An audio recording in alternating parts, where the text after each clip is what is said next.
Mukhang nabasa naman niya sa pagbuka ng bibig ko ang sinad ko. Umiling-iling itong napasandal ng upuan at makailang beses na pinaghahampas ang manibela, nakitang nagwawala na ito sa loob. Panay ang busina ng kotse nito sa patuloy nitong paghampas ng manibela dahil nasasagi niya iyon na nakakaagaw pansin sa mga dumadaan sa paligid.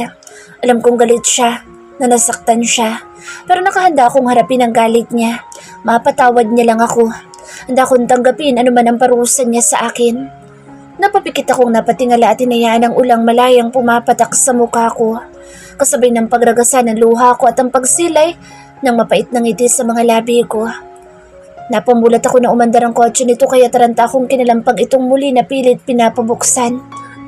Tia, please! Open the door, honey! Pagsisigaw ko na sinasabayan ng kotse nitong paandar na. Wala na akong pakialam kahit pinagtitinginan ako ng mga tao at mga katrabaho ko. Napapatakbo na akong hindi bumibitaw sa kotse nito na pilit kinakalampag habang nakikipagkarerahan na dito sa kalagitnaan ng highway. Panay ang busina sa akin ng mga motorista na hindi ko na pinansin pa at napapatakbo pa rin kasabay ng pagpapatakbo ni Leah sa kotse nito. Baka sa mukha nito ang galit na hindi man lang ako nililingon. Lalo pang lumakas ang ulan at bumabaha na dito sa highway. Mas pinaharot pa nito ang kotse na ikinabitaw at wala ako ng balanse kaya napasubsob ako sa baha. Tumama din ang mukha ko sa sementong hindi ko na ininda pa. Napasama pa ang tama ng tuhod at braso ko sa lakas ng impa kaya hirap akong makatayong inalalayan ng mga riders na kasabayan ko dito. Sir, okay lang ba kayo? Ani na isang tumulong sa akin. Okay lang ako. Salamat. Ani ko na hinahatid tanaw ang papalayong kotse ng asawa ko. Ramdam ko ang hapdi ng noo ko na dumugo na. Pero hindi ko ininda.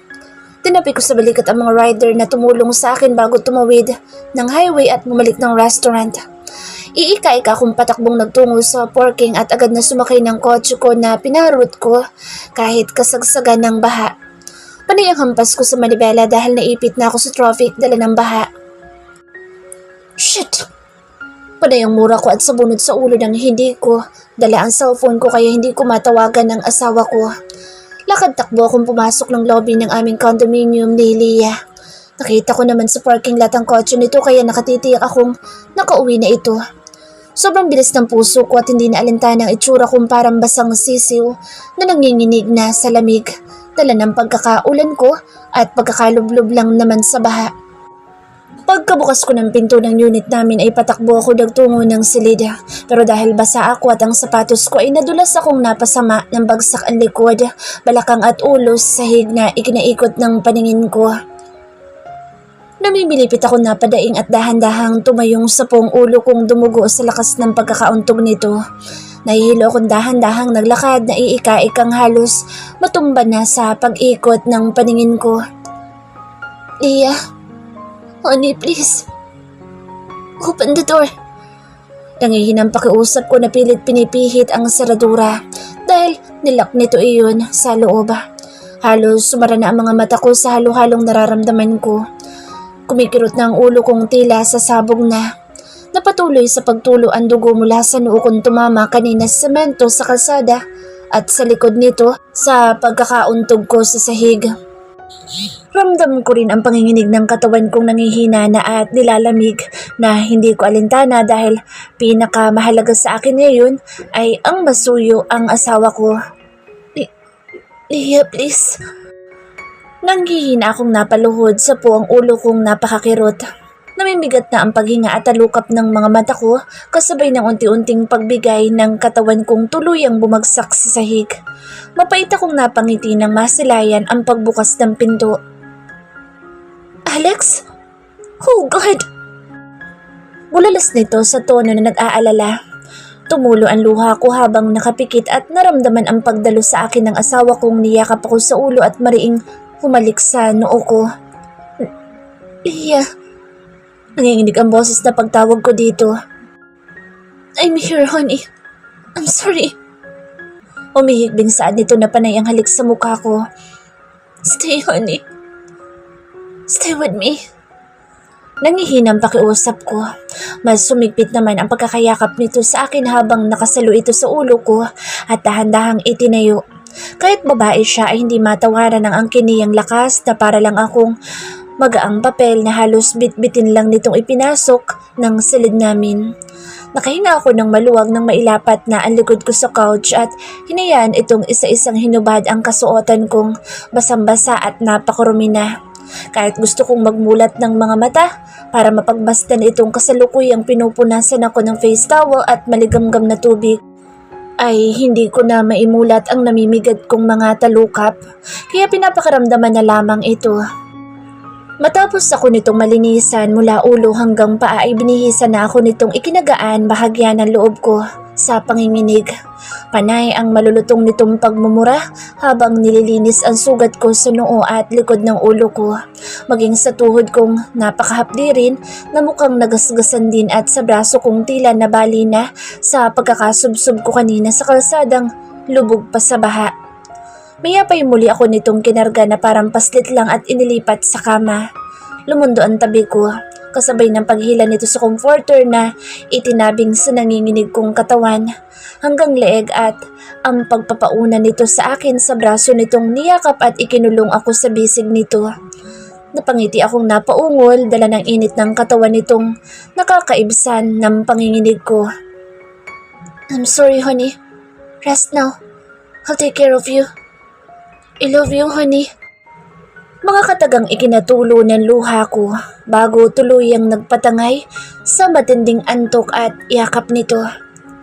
Thank you, honey. I love you more. Leah's personal voice. Parang kinukurot ang puso ko habang pinagmamasdan ng asawa kong nahihimbing at nanginginig pa rin dala ng taas ng lagnat nito. Nagngingit-ngit ang mga ngipin ko nang maalala kung bakit ako nagalit dito kanina at tiniis itong inuwanan kahit gustong-gusto ko na siyang pagbuksan noong nasa parking pa lamang kami ng restaurant at parang basang sisiw sa labas na kinakatok akong nagmamakaawang itsura. Gusto ko siyang balikan nang pinaharurot ko ang kotse at nakitang nawalan ito ng balanseng sumubsob sa kalsadang binabaha. Nagkapasa tuloy siya sa braso. Dumugo rin ang noo at likod ng ulo nito. Kahit sa tuhod ay may malaki at malalim siyang sugat na nakuha sa pagkakasubsob niya sa kalsada dahil sa akin. Tumulo ang luha ko at magaang pinagahalikan ito sa buong mukha. Napakataas ng lagnat nito sa pagkakaulan at ligo sa baha. Nanginginig pa rin kahit doble na ang comforter namin at yakap ko ito. I'm sorry, Alex. Lagi ka nalang nasasaktan sa piling ko. Pagkausap ko dito at panay ang dampi ng halik sa mga labi nitong nakaawang at napakainit maging ang ibinubuga nitong hangin. Nakauna nito sa braso ko na nakatagilid sa akin habang marahan kong hinahaplos ito sa pisngi. Kahit nasa kalagitnaan na siya ng paghimbing ay kita pa rin sa gwapo niyang mukha ang pagkabahala. Bagya ding nakakunot ang noo na halatang kahit tulog ay iniinda ang karamdaman. Mas niyakap ko pa itong mahinang napaungol na tila nagustuhan ang mas pagkakadikit ng katawan sa akin. Kahit para na akong napapasong naliligo na sa pawis, dala ng init na sumisingaw mula dito at sa kapal ng aming kumot, ay may ngiti pa rin sa labi kong napapikit nang yakap ang asawa kong nahihimbing sa bisig ko. Naalimpungatan ako nang maramdaman ang panakanakang humahalik sa buong mukha ko, lalo na sa mga labi ko at mahinang napapabungis-ngis.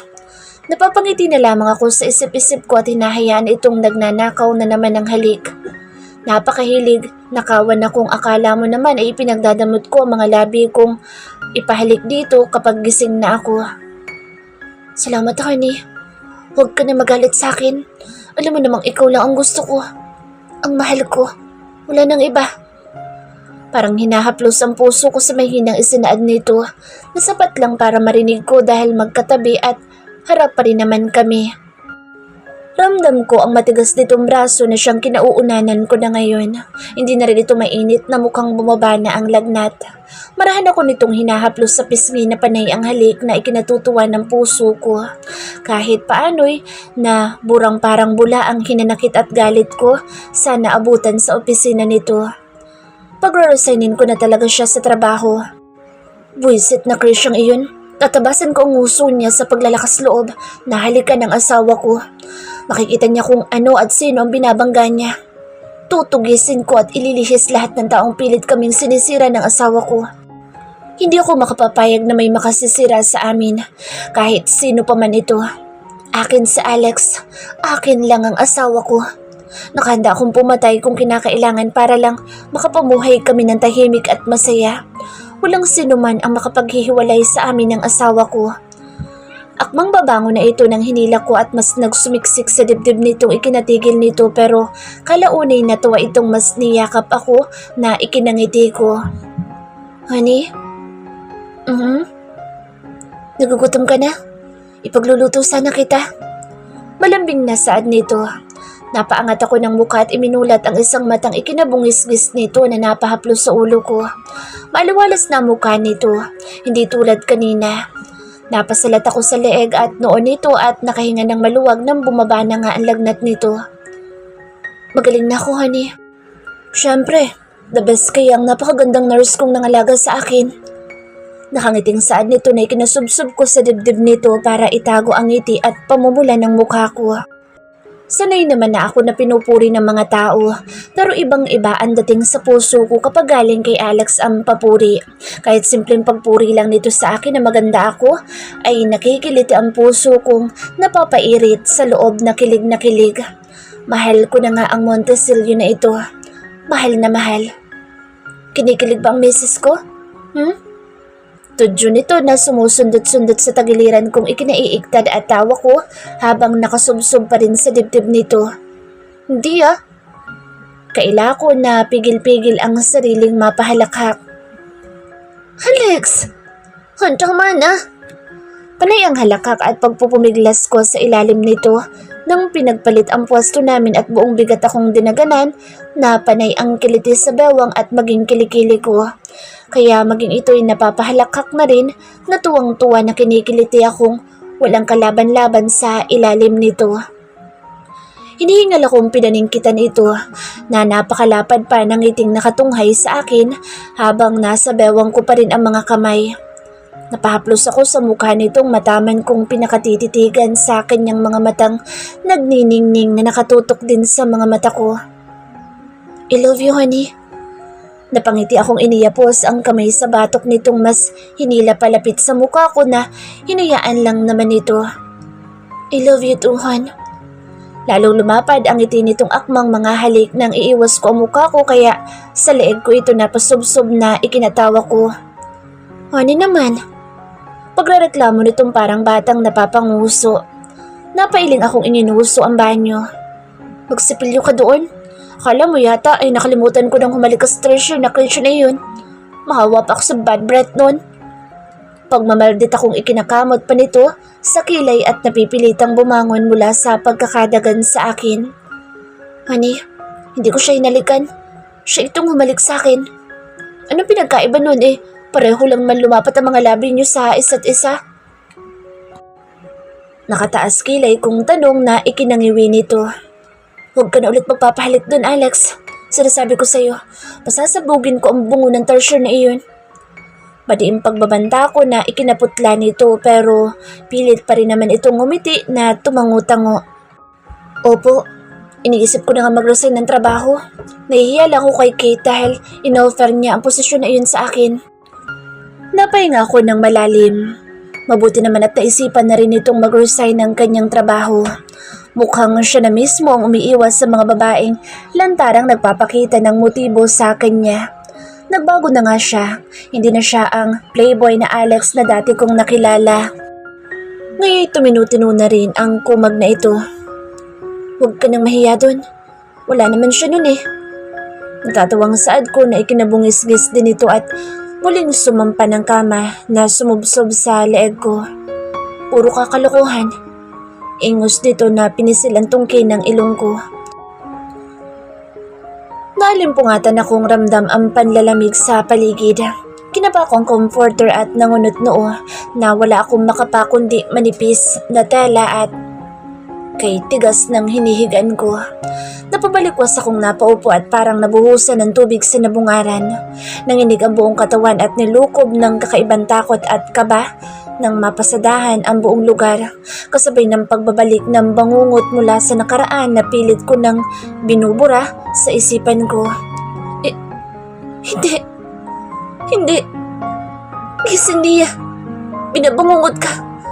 Take a deep breath. Calm your heart. Inhale. Exhale. Pagpapakalma ko sa sarili. Marina kong pumikit at humugot ng malalim na hininga. Makailang beses akong huminga ng malalim hanggang sa kusa nang bumalik sa normal ang pintig ng puso ko at unti-unting nagmulat pero tuluyang tumulo ang luha ko na nasa silid pa rin ako na napakaluma at dumi. Puno ng agiw ang kisame maging ang bintana sa tabi ko. Basag-basag ang salamin.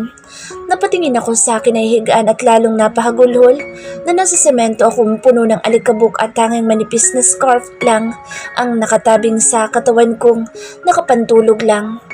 Napayakap ako sa sarili at pilit inaalis sa isip ang bangungot sa nakaraan ko pero lalo lang akong napahagulhol nang makumpirmang nandito ako sa lugar mismo na pinagdalhan sa akin dati ng mga tumangay sa akin noong bata pa lang ako.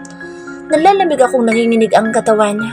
Dahan-dahan akong tumayo kahit parang bibigay na ang mga tuhod kong nangangatog at pilit sumilip sa basag-basag na salamin ng bintana. Para akong pinagsakluban ng langit at lupa nang makumpirmang hindi ako nananaginip. Nasa lugar ako kung saan ako muntikang mamatay at binaboy ng mga nangidnap sa akin noon. Sa lugar na kinatatakutan ko. Hanggang ngayon at hindi masukmurang pumasok. Sa lugar kung saan ako natagpuan ni Alex sa parola. Tuluyang nawala ng lakas sa mga tuhod kong napasalampak sa maalikabok na sahig. Pakiramdam ko'y nauulit muli ang nakaraan, kung saan para akong isang basang sisiw na napakadungis na nakakulong sa marumi, masikip, mainit at nakakatakot na silid. Napalingon ako sa pinto nang lumangit-ngit iyon. Kasabay ng pagbukas at pumasok ang isang lalaking nakasapatos ng itim at pantalong itim. Dahan-dahan akong napaangat ng muka at halos mawala ng ulirat nang makilala kung sino ang kumidnap sa akin. Ikaw? Buong lakas akong tumayo at sinugod itong pinagsusuntok sa muka. Hindi nito napaghandaan ang paglusob ko kaya nahilo itong napasandal ng pader dahil sa ilong at pangako lang naman ito pinuruhang sinusuntok. Nangihina ito at dumudugo na ang mukha. Ramdam kong mahapdi na rin ang kamao kong bumasag sa pangmumukha nito. Hinihingal akong pabalang itong tinabig kaya napahandusay sa puro alikabok na sahig. Where am I? Why did you bring me here, ha? Kidnapping ang ginagawa mo! Sunod-sunod kong bulyaw dito na naghahabol hininga. Pilit itong bumangon at tumutulo pa ang dugo sa kanyang ilong at bibig pero wala akong maramdamang konsensya sa pambubugbog ko sa kanya. Marapat lang yan sa kanya. Ang lakas ng loob niyang tangayin ako. Nakakapagtaka lang. Natulog akong kasama si Alex pero paanong nagising akong nandito sa parola? Bumilis ang tibok ng puso ko na maalala ang asawa ko. Ngayon pa lang ay naninikip na ang dibdib ko sa kaisipan na baka napahamak na rin ito. Muli ko itong sinunggaban. Naupo ako sa tiyan nito at marahas na kinuwelyuhan na ikinatingala nito. Bakas ang pangungusap sa mga mata nitong nagmamakaawa. Galit ang umiiral sa puso at isip ko ngayon. Kayang-kaya ko itong balian ng leeg ngayon mismo oras na ginalaw nito ni dulo ng buhok ni Alex ko. Where's Alex, ha? Anong ginawa mo sa asawa ko? Bulyaw ko dito na sa leeg na niya lumipat ang dalawang kamay kong mahigpit itong sinakal na napanganga at ubo na pilit humihinga. Mas sinigpitan ko pa ang pagkakasakal dito hanggang sa magkulay ubi na ang buong mukha at leeg. Napaisa-isa na lamang ang paghinga kaya binitawan ko na. Marahas akong tumayo na napapahawi sa buhok kong sabog-sabog. Nangihina itong muling napahiga na naghahabol hininga.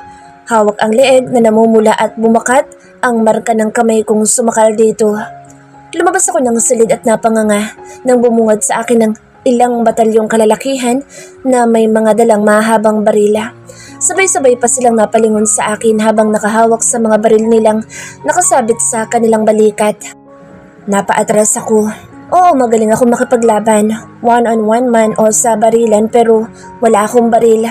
At kung sabay-sabay silang lahat ay nakatitiyak akong ito na ang katapusan ko sa dami nila. Pwede pa kung isa-isa lang silang susugod.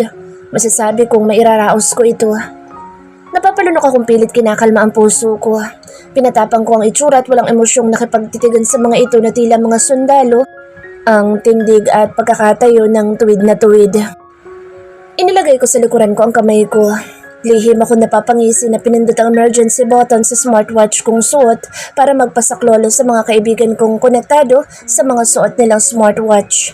Sunod kong prinas ang katabi nitong maliit din na button na magbubukas ng GPS kung nasaan ako para madali nila akong matuntun kahit saan nila ako dalhin. As long as suot ko ang smartwatch ko ay kampante akong masusundan nila kami. Si Alex na lang ang inaalala ko. Nasaan ang asawa ko? Baka pati siya ay kinidnap din o baka itinumba na nila.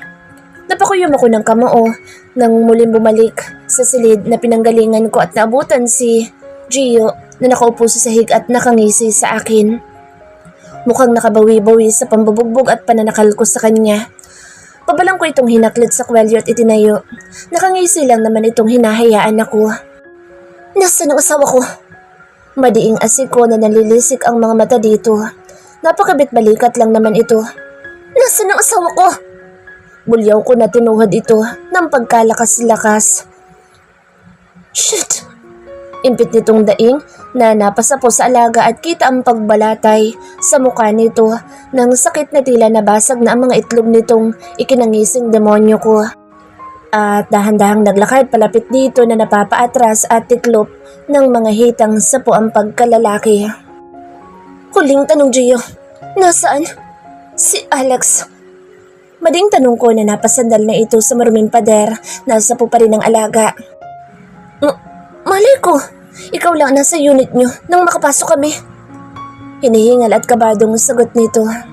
Hindi marahil inaasahan nito kung gaano ako kagaling makipagbasagan ng muka at makipagbalian ng katawan. Ang buong akala pa rin siguro nito ay ako pa rin ang dating Malia na isang matatakotin, mahina at iyaking bata na kailangan lagi ng poprotekta ng tagapagtanggol dahil ultimo lamok ay hindi niya kayang patayin. Drum, kung alam lang niya na kayang-kaya kong kitlin maging sarili niyang buhay, tingnan ko lang kung hindi ito kakaripas ng takbo palayo sa akin. Don't fool me! Nasaan ang asawa ko? Muling bulyaw kung akbang susuntukin ko na ito nang makarinig ng mga ugong ng helicopter. Kaya maging ito ay nabahalang sumilip sa bintanang basag-basag ang salamin. Tom! Malutong na mura nito na ikinahalakha ko. Boss! May mga bagong dating! Hinihingal na sa ada isang tao nito na lalong ikinangisi ko lalo't namumutla na si Gio. Magsikalat kayo! Bulyaw nito. Naging mabagsik na lobo ang itsura nitong kinabig akong hinayaan ko lang. Kayang-kaya ko naman siya, kaya hayaan ko na muna. Saka ko na lang siya itutumba. Paglalaruan ko na muna ng may thrill naman ang kamatayan niyang siya mismo ang naghukay ng hihimlayan niya. Hila-hila ako nito sa palapulusuhan ko na hawak naman ng isang kamay nito, ang caliber 45 nito. Na walang parang bula ang phobia ko sa parola sa pagdating ng mga kaibigan ko. Kahit paano ay lumakas ang loob ko dahil hindi na ako nag-iisa dito. Nagmamadali itong hila-hila ako pababa ng hagdanan habang nagkakagulo na sa baba sa palitan ng putok at pasabog kung saan-saan. Napapangisi na lamang ako sa nakikitang pagkabahala nito. Iniisip ba niya na kapag malinis niya akong matangay ay walang kikilos para hanapin ako at masusolo na niya ako? Kaya siguro dito sa masukal na gubat kung saan nandoon ang parola na ito, niya ako dinala para wala na akong kawala sa kanya. Natigilan akong napalunok nang may ma-realize. Maging ito ay natigilan din na napalingon sa akin. Napatitig ako dito. Paano niya nalaman ang lugar na ito? Bakit dito? Could it be possible na kanila ang lugar na ito? Ang private property na ito? Kung ganoon, ibig sabihin ang lolo niya ang matandang lalaking kumidnap sa akin noong bata pa ako? Ang matandang pumatay sa lolo ni Alex para makaligtas kami? Kaya ba magkaaway ang pamilya ko at pamilya nila? Kaya ba tutol si Grandpa noon na makipagrelasyon ako kay Gio dahil alam nitong pamilya ni Gio ang dumakip sa akin noon para hingan sila ng ransom? Kung ganoon, hindi malayong nandirito din si Grandpa. Napalunok akong nanikip ang dibdib sa kaisipang nandito si Grandpa para iligtas ako. Wala silang kaalam-alam na isa akong secret trained assassin kaya paniguradong kaligtasan ko ang uunahin nila. Lalo na't alam nila kung gaano ako na-trauma sa nangyari sa akin noong bata pa ako at hindi na makayang umapak ng parola. Makakita pa nga lang ako nito dati nanginginig na ang mga tuhod kung bumabalik ang bangungot sa nakaraan ko. Let's go! Untag nito na muli akong hinila. Tumulo ang luha kong nagpatiano dito. Piping nagdarasal na sana ang mga kaibigan ko lang nandito at wala si Alex o si Grandpa para iligtas ako. Mas malaya akong makakakilos kung wala akong ibang inaalala kundi ang sarili dahil tiwala naman ako sa kakayahan ng mga kaibigan ko para protektahan ang sarili nila. Malia! Nanigas ako nang makalabas kami at marinig ang sigaw ni Grandpa. Rumagas sa ang luha ko. Bakit nandito siya? Bakit pa siya sumama? Demonyo ka, Gio! Bitawan mo ang apo ko! Nanggagalaiting bulyaw ni Grandpa. Dahan-dahan kaming napapihit at lalong rumagasa ang luha kong makitang katabi nito si Alex at ilang bodyguards namin. Puno ng pag-aalala ang mga mata nilang napatitig sa akin na lalo nang ikinaluha ko. Bakit nandito sila? Bakit pa kasi sumama sila? No! Pagtabig ko sa baril ni Gio na itinutok nito iyon kina Alex at Grandpa dahil maging ang mga ito ay may hawak na caliber na katutok kay Gio. Maging ang mga tauhan namin, nagsisulputan din ang mga tao nito na tinutukan sila, Grandpa. Napailing-iling akong patuloy sa pagpatak ang luha dahil di hamak na mas marami ang tauhan ni Gio na mukhang mga private army pa. Bitiwan niyo ang mga baril niyo! Kung ayaw niyo, itumba ko sa Malia sa harapan niyo mismo! Banta nitong ikinaputla at tigil ni Alex at Grandpa. Nagkatinginan pa silang dalawa.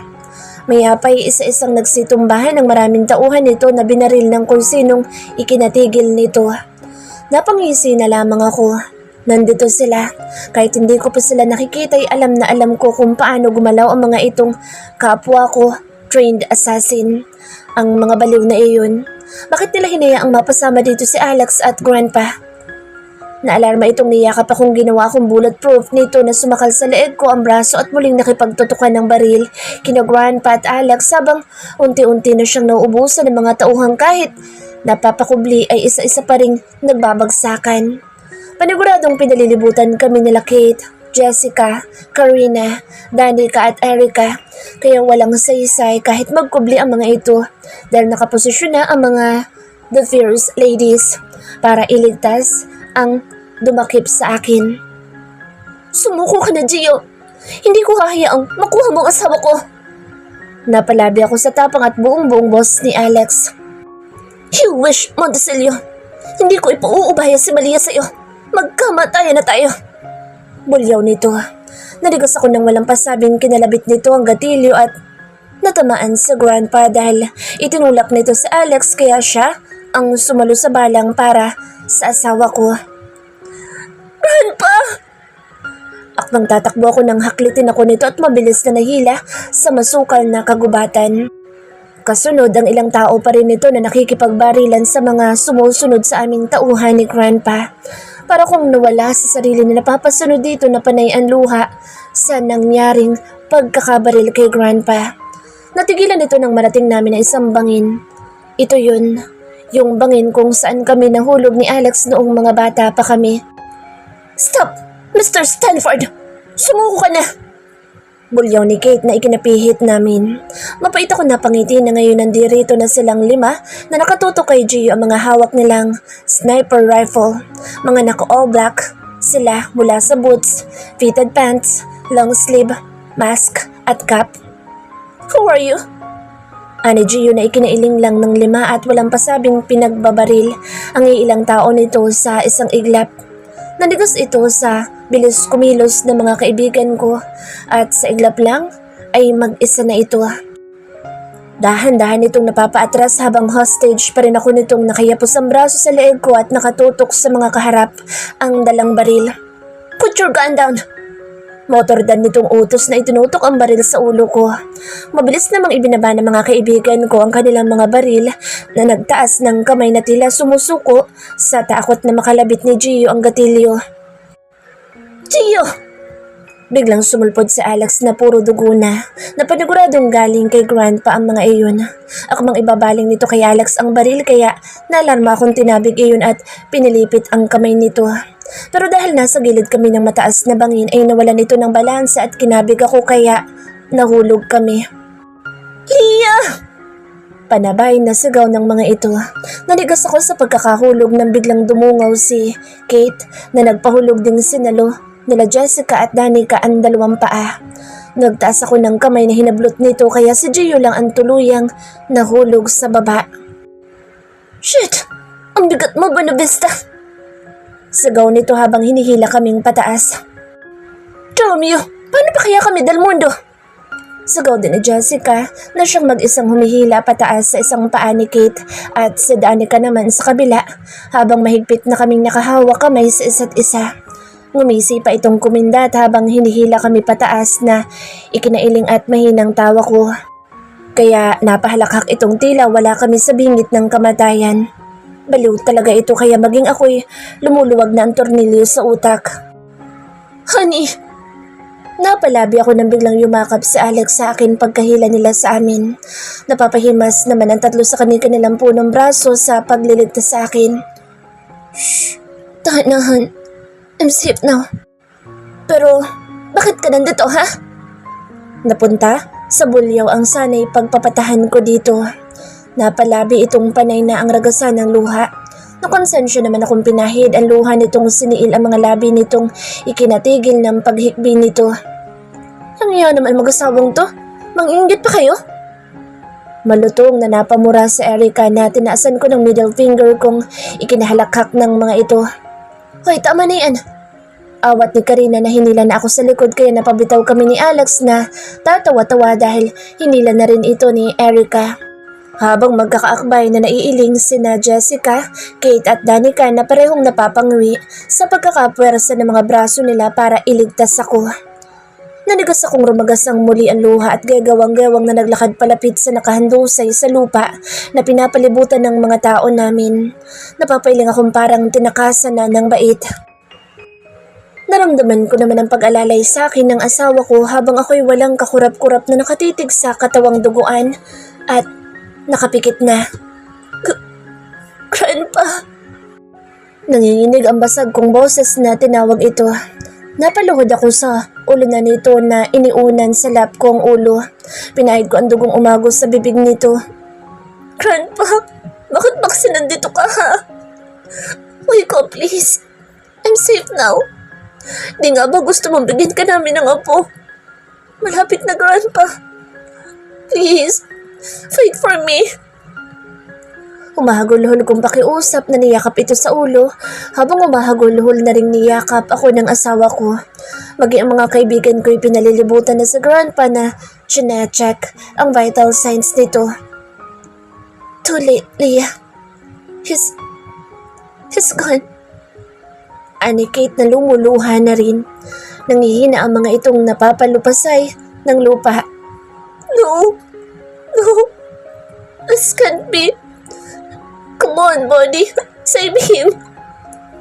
Garalgal kong pakiusap. Tumango itong umayos ng pwesto. I'll try, buddy, but prepare yourself. Cause he's not breathing anymore. Anito na tinunguan ko at nagsimulang pinump si Grandpa. Nanigas ako nang maalala ang hula sa amin ni Alex noong nakaraang buwan sa probinsya nila. At kung hindi ako nagkakamali, nandirito sa probinsya nila ang parola. Mauulit ang nakaraan.